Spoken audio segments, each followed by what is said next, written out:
On this. Let me play this video for both of y'all.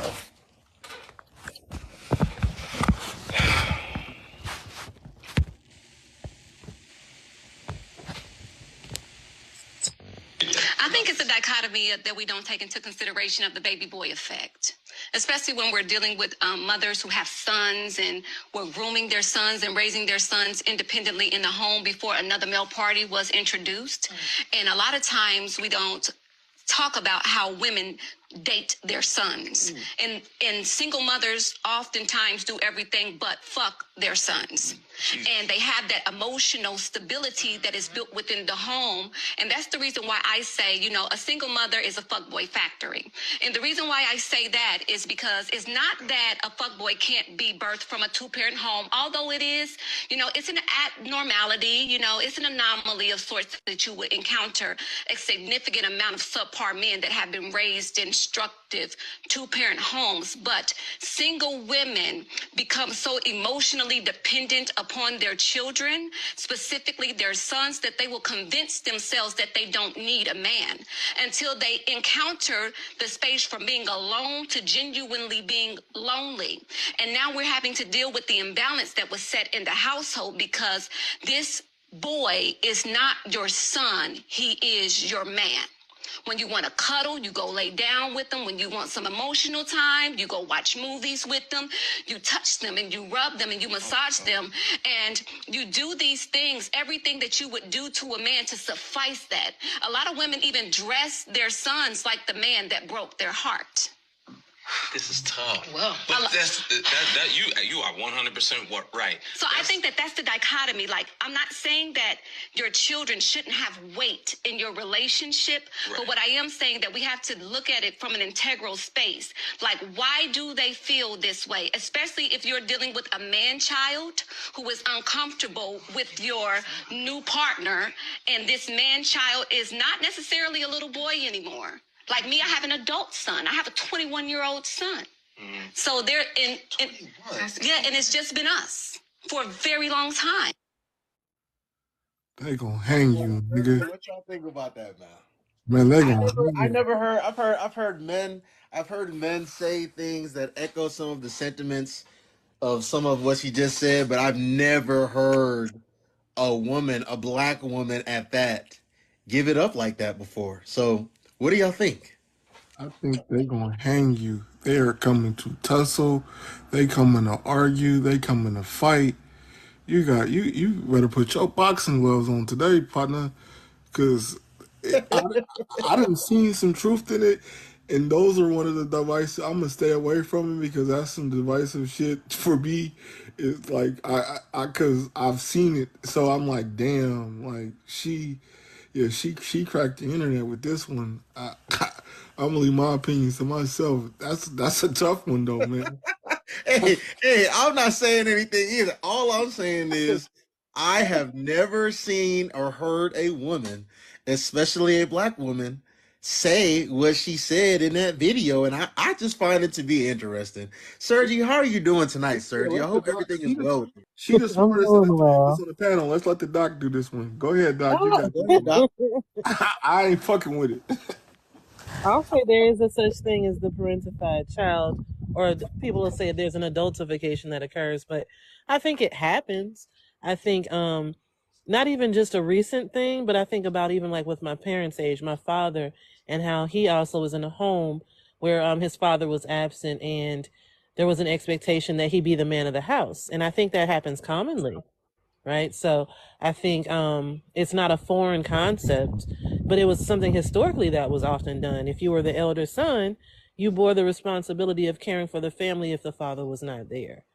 And that my father was responsible for all his siblings that were under him, and even like one that was over him. So I think we fast forward to more recent times. I think because of social media, you're able to see a lot more into people's homes and lives. Whereas back then you didn't get to see everything, like people were more private. But yeah, that's a real thing. You'll have where even if you think back like to the 90s, the 90s movies where the older son, he was responsible. Some of them might, slang a little dope or do this, and caring for. And I don't know if it was something that would be, if it's something that like the woman encourages, or if sons just feel a responsibility. Like that's the part I think I would find it hard to decipher. But I think it would help to have a conversation with boys who've been in that position, because then you can really hear, like, did you feel like there was an obligation, or did you feel like you were pushed to? Because I think there are two different things, right? I think as far as men, they seem to kind of fill in the gap where they see one. And I think there are some mothers who are kind of overbearing, and you'll have the, woman that wants to be her son's wife and will break up every relationship and, try to put her nose into the marriage. Like, you have those mothers. But I think if we talk about it more broadly, that you'll actually see some, I think deeper, like rooted some societal foundational things that have been pushed or encouraged with just the elder male child over time. I don't think it's anything recent though. So, sir, so for me, it's like I grew up like that, but I didn't grow up with my mom. I grew up with my grandmother. So my I grew up in a way in a two-parent home, but I wasn't in a two-parent home because my grandfather was on his second family, right? My grandmother had her children. My original grandfather, I never met him. He passed when my mom was a kid. So my grandmother remarried. So but the guy she remarried was on her second. That was his second family. He had a big family before, and you know how that shit goes. So, long story short, there was a big age gap between my grandmother and my grandfather. My grandfather was a gambler. He was, one of those guys, and he ended up killing somebody when we was a kid. So we seen our family car on the news one afternoon when we was at the school watching TV. Like, kids ran home, watched the Ducktales and all that shit. And long story short, he did a long time. He did like 7 years. So when he came back, he was older. So then, like years, like he was probably around like a few good years of just being like the man, and then see like he got senile, he got old, he got sick because he was way older than my grandmother. So from a young age, like my grandmother she had 7 kids, but 5 of them was all on drugs. You know what I'm saying? So I grew up in a house where there was locks on the refrigerators and shit like that. So I started hustling because she had 2 kids. I have an aunt and an uncle that's younger than me, and then my mom had kids young because my mom is the oldest. So she had 2 kids by the age of 16, which is me and my older sister. So we all were there as the 4 young kids. So I took care of my sister and my 2 younger siblings. Well, they my aunt and uncle, but we were raised like brothers and sisters because my grandfather was senile, sick, and I hustled. And I like when I was 15, 14, I was paying back taxes. The only thing was my grandma wasn't like a super emotional woman, so it wasn't like a lot of hugs and all of this and that. But like far as responsibility for me to be the void and be the man that she can depend on, absolutely. Like my grandmother would sometimes jump out there because she know I would fix it. Like go get loans on shit that she didn't need or a car or something that she didn't need, and like we would argue like I was actually her husband. I would like, you know what I'm saying, why would you do this, and you know you can't afford it, but you're still asking me or looking for it for me to go pay for it. So I understand this from a different aspect, from coming up in the early 90s, living like that, being the breadwinner as a kid. So that I will say without pointing at nobody else's inadequacies or how they was growing up or saying all women are like that. I can only talk about the most important woman in my life, which is my grandmother. How that she played a role in my life and shaped some of the things that I went with going through prison and shit like that because I was always there. Like I didn't care about me as long as she had a roof over her head or a car to drive. I was cool with that. So yeah, that's my 2 cents. Hey, Sergi, um, you mentioned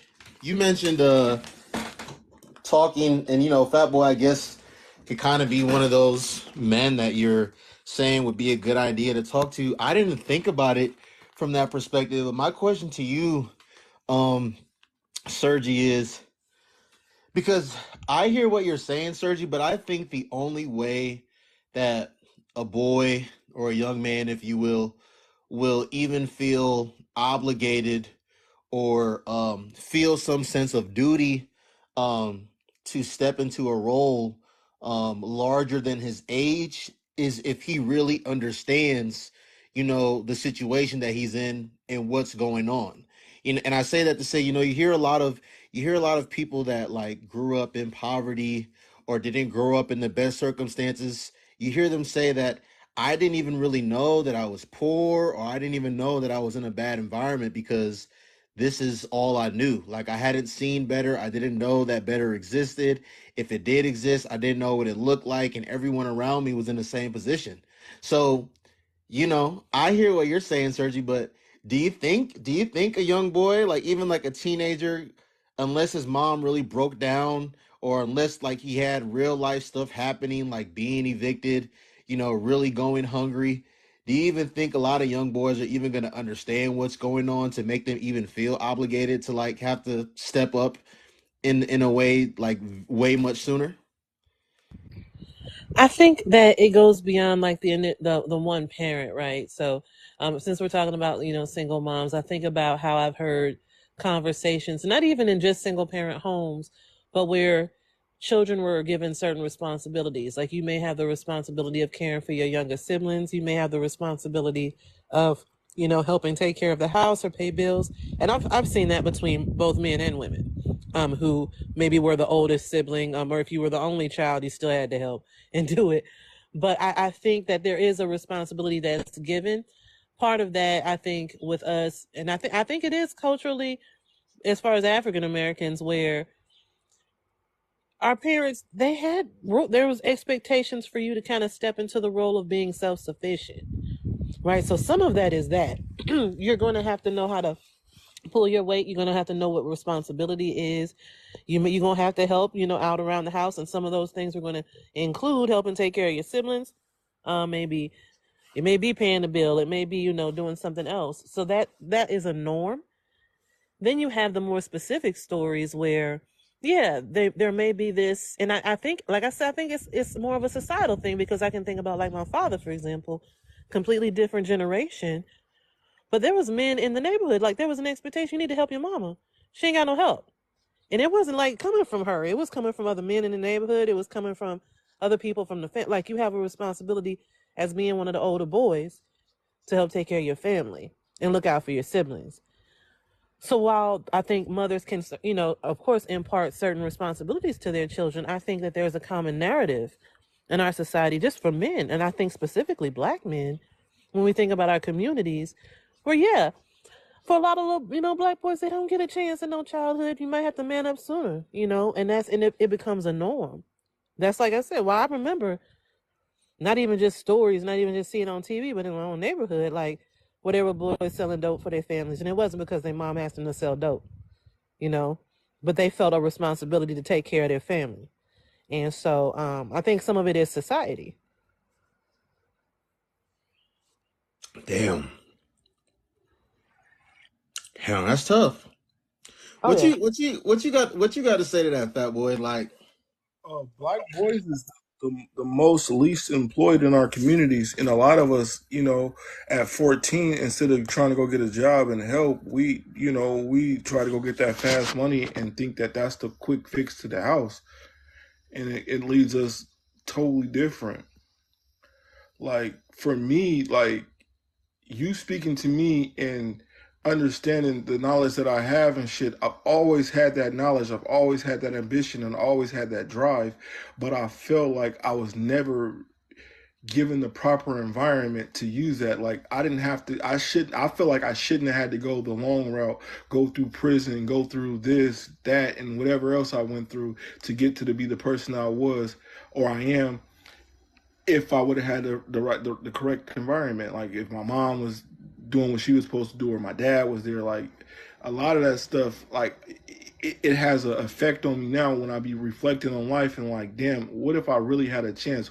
Would I be a lot further? And then some people will say you might not even be the person you are today without going through it. So it's a slippery slope when you're thinking about it, like going through it, as I should say. From the outside looking in, everybody's gonna have a different opinion, but from the inside out, it looks totally different. do you think that you I mean um what was your true inspiration or motivation, if you will, behind getting into the street life though? And like I know we're having this conversation, and I know that there's men out there that could say, oh, well, I really needed to provide for my family. But did you really need to provide for your family, or did you just want to get some fast money so you can go buy some That's not materialistic items that didn't matter? that's not my story. Like I said, at 15, I was paying back taxes. My grandmother had 7 kids. Like I said, two of them were younger than me, than me. And so the five older kids all got hooked on drugs. We came from Malden, Missouri, which is a small, a potato farming place. So it's not that big. You know where it is, sir. Just what, 2 hours south of you. Mhm. So they came to the north. Well, they came to Oakland first, and then they ended. Then we came to Oakland first. So I left when I was like in diapers, like less than one, from Missouri. Came up to Oregon to where we at now. Stopped in Oakland for a couple months. Ended up here for work or whatever the case may be. But we have five teenage to early 20 adults on drugs. Like, I literally grew up in a house where there were locks on the refrigerator so we can keep the food in there, because they were stealing the meat and all of that stuff. They stole the family TV. We didn't have cable. We didn't have no house phone. We didn't have none of that shit. My grandmother at that point, before she got a better job at Oregon City Mental Health, she worked at the corner store. So we would like literally wait for her to get off of work to eat the old corn dogs, JoJo's, chicken nuggets, chicken wings, and shit like that from the store when she got off. That would be our dinner, and we would eat our lunch and breakfast would come from school. You know what I'm saying? So when I say I got in the streets to help, because I'm like, they're taking the money out of the house. So the fucked up thing is to have to sell drugs to your mom and your uncles, people that you've been looking up to your whole life, to keep food in the house, so they don't steal it, to keep money in the house, to keep the lights on. It wasn't to get fast money. I just happened to end up being good at it, because one of my friends put it to me like he was hating, but he was saying some real shit. He's like, you grew up in the Bel Air crack houses, because there was 5 children and they all had their own different friends, and they all their friends was on drugs too. So all I had to do was just wake up and sell drugs. You know what I'm saying? So it wasn't to get flashy cars or all that shit. That shit came later. But in the beginning, it was paying bills, keeping lights, remodeling the house when she needed it or whatever. Because they were like, you got 5 crackheads in the house and they just tearing it. My grandma used to work like 16 hours a day, every day. Monday through Sunday. Like, sometimes she would leave on Tuesday and come back from work on Thursday. Like, that was not a rare occurrence. That was something we seen all the time. And during that time when she first got that job, my grandfather was in prison doing his time for the murder that he committed. So it was just like, wasn't like there was no functioning adults there from until my grandmother came home, and that's what we did every day. So I just grew up different. Sorry you went through all. That's a lot. Man, that's heavy, but it's real. And what I don't like is that oftentimes when we have the conversation, right? So you'll have these topics like you all were saying, oh, they're gonna come for you. Why? Like, we can't ignore or act like these things aren't true. That's part of the problem with the community, is because it goes beyond accountability, because it's not about people are going to take accountability if they choose to. If they don't, but it's our inability to acknowledge the truth of what actually happens in our houses. And I think because we're stemming from that silent generation, right? The families that kept everything secret, right? You couldn't talk about what was going on, even though everybody knew you was jacked up, something was wrong, but you were taught to keep your mouth shut and hide all the crap that was going on in the house. And in that, you have a lot of people, if we're focusing on men right now, who experience some severe traumas, and they will question why some people are the way they are. Why do these certain men have certain responses, or why do certain men have so much anger? Look at what they lived through. and it doesn't get acknowledged. And I think, young black boys, they're some of the sweetest people. Like the stuff that boys will do to make sure that their mothers are okay. Little black boys to make sure their families are taken care of, to make sure their siblings are straight. That goes unnoticed all the time. The fact that they would risk their lives and their livelihood to do what they do, but they do it for the good of their family, and that's huge. That just shows how big their hearts are. But we also ignore, like I said, a lot of the pain or the trauma or just the negativity that they experience just existing in the world and having all of these expectations from early on. But it's something that's like deeply rooted in our society, and like I said, it goes beyond the mom. We just expect men to just take it. You just got to make it. Shut up. Hold your feelings in, deal with it. You don't get to be a little boy. Even when we get into certain types of abuse that they experience, people don't care. Like that's where we become. That's what we've become. We don't care. That's crazy to me. Growing up, I've seen the best and the worst of people. I've seen people at their worst. You know what I'm saying? Like, I've seen parents selling kids and shit like that, like growing up like that, and it's still like when you be saying like, why are you so like eager to help people? It's just like it's still in me to like to just try to be that helper or that provider to anyone that I can be helped, because it's just like a lifetime of just watching people at their best and worst. It's just like you just want to help. You just like I don't know, like like a lot of people say I got survivor's remorse, but it is what it is. It's just like those traumas, like I really had to sit on the couch and talk to people. I promise you, when I was talking to my therapist and she was looking at me like I've never seen a therapist that was so amazed at the story that was coming out of my mouth that she was like, "What? Like, how are you okay?" Like she literally looked at me like, "How are you okay?" Like that was like I'm like, damn. I didn't realize I was that fucked up until she told me, and she explained to me why I do some of the things I did by going through past childhood traumas. So, and that's another thing we need: mental health. Sit down and talk to somebody about it. We really need it because it helped me become a better person and get my life back on track. Sergi, even though it wasn't my personal experience, um, I'm more than aware of some of the struggles that some of my brothers had to endure growing up. Like, Sergi, there's a lot of men and women that, there's a lot of girls that didn't get the opportunity to do ballet, do gymnastics. Appreciate that, Kev. You speaking 100% facts. There's a lot of young girls that didn't get an opportunity to do ballet, gymnastics, uh, volleyball, softball, basketball.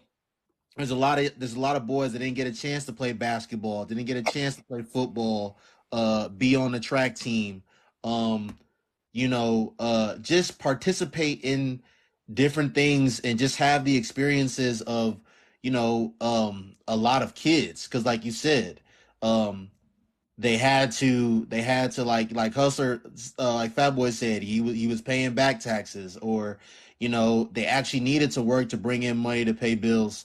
Um, my question to you, Sergi, is, you know, do you think there's a lot of brothers that have resentment um towards their mother and or just their parents um in general, because of the way they grew up? Because when you become an adult and you have to go to work every day and you have to pay bills, like, life gets somewhat serious.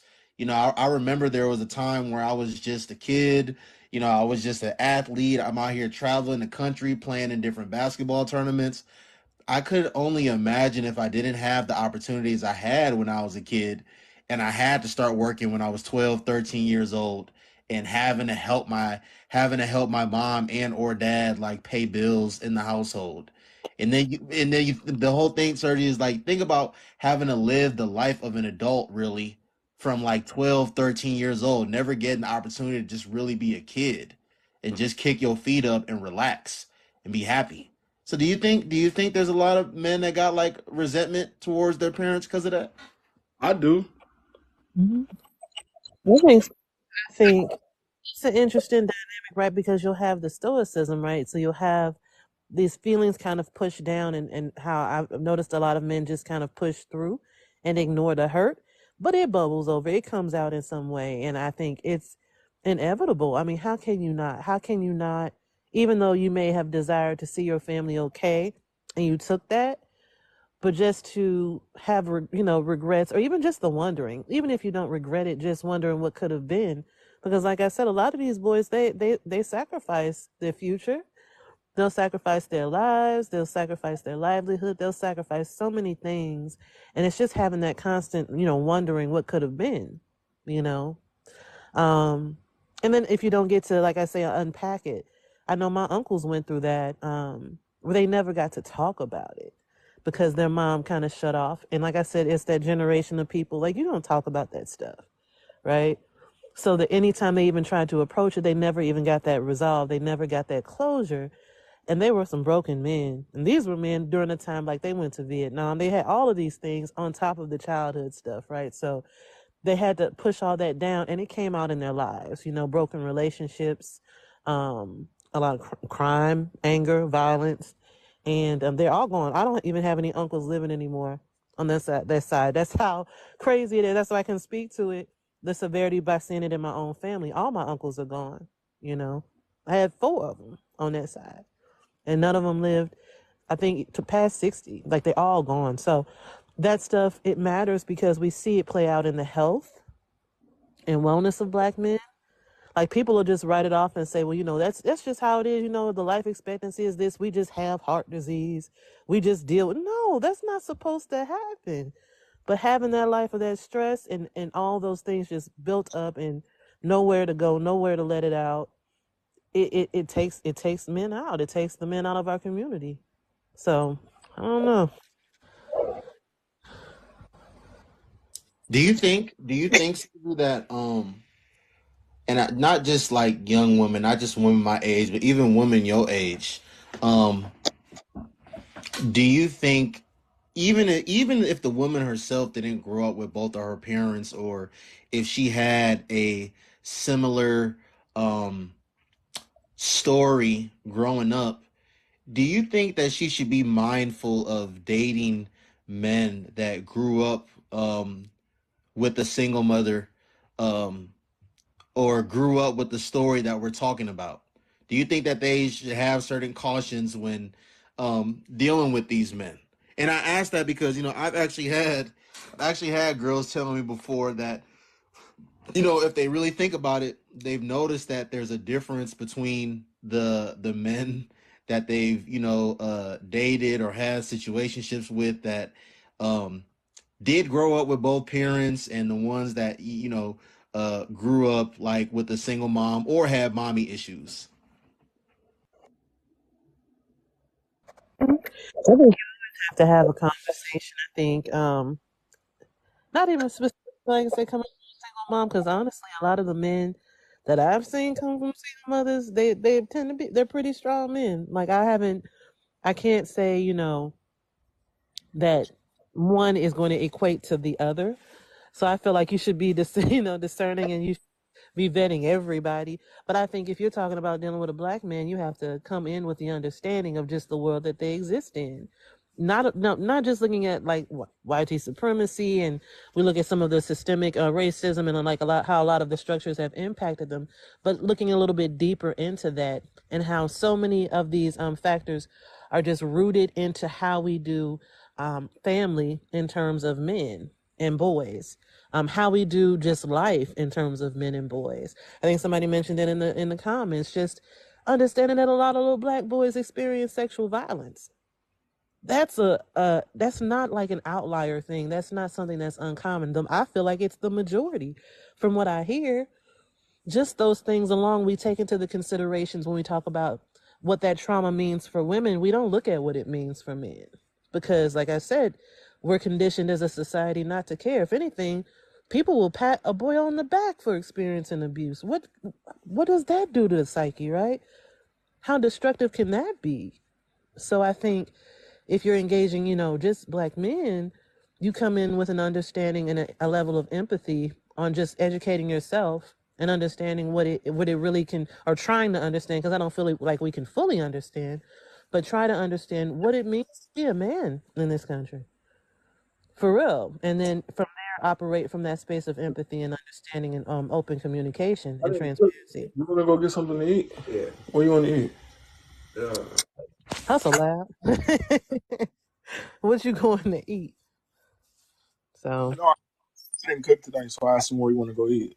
I'm a single dad. My son just got home from football practice. I'm gonna go feed this dude. oh, you gotta feed your boy, okay. Yeah.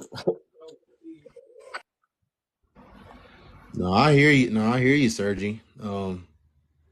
It's unfortunate, but I mean, if we want to get to the root, if you really want to get to the root of how we can, it's never going to be totally preventable, but how we can, minimize this and, you know, uh, just make it a reality for, this next generation of young boys that are coming up, um, for them to not experience this.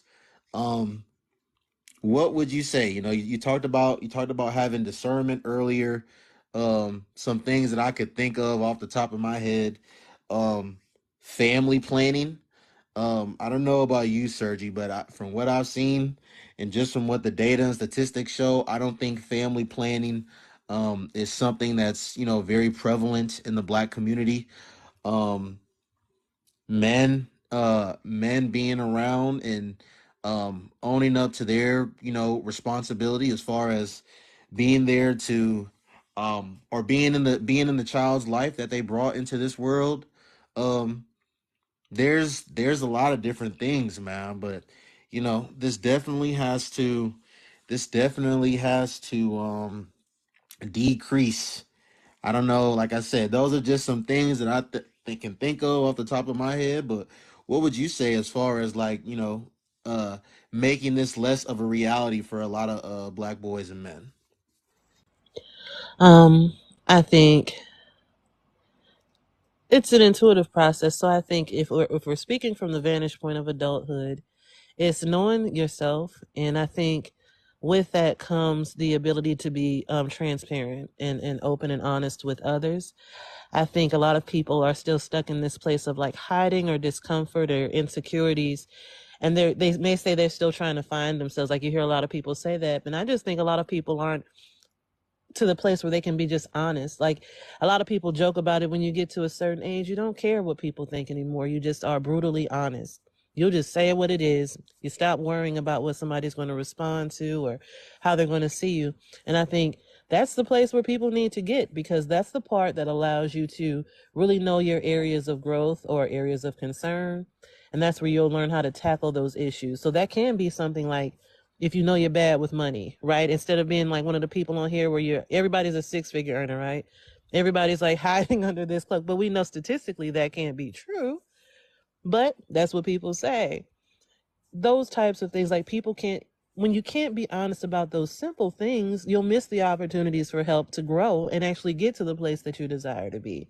So I think it's one, being honest with yourself and learning how to communicate. Again, TikTok will show you people don't know how to speak succinctly and they don't know how to listen. People really fall short and struggle with basic communication skills. And I think technology has a lot to do with that. But you have to learn how to communicate for anything to be addressed, for any problem to be solved, whatever it may be, or even trying to work towards like a healing place. We got to learn how to talk to one another. That's like the starting point for me before you can get to all that other stuff. Facts. 100. Anyway, if y'all gonna still be up here, I'll be back. I gotta go get this boy something to eat. Go sit down and eat with my son. See how his day at school went. Be Yeah, that. man. Go be there for your son, so he don't. So he. Well, your son's not having the experience of the people that we're talking about. But we need more men like you. Thank you. All right, man. I'll come back and holler at y'all if y'all still up here later. All right, brother. All right.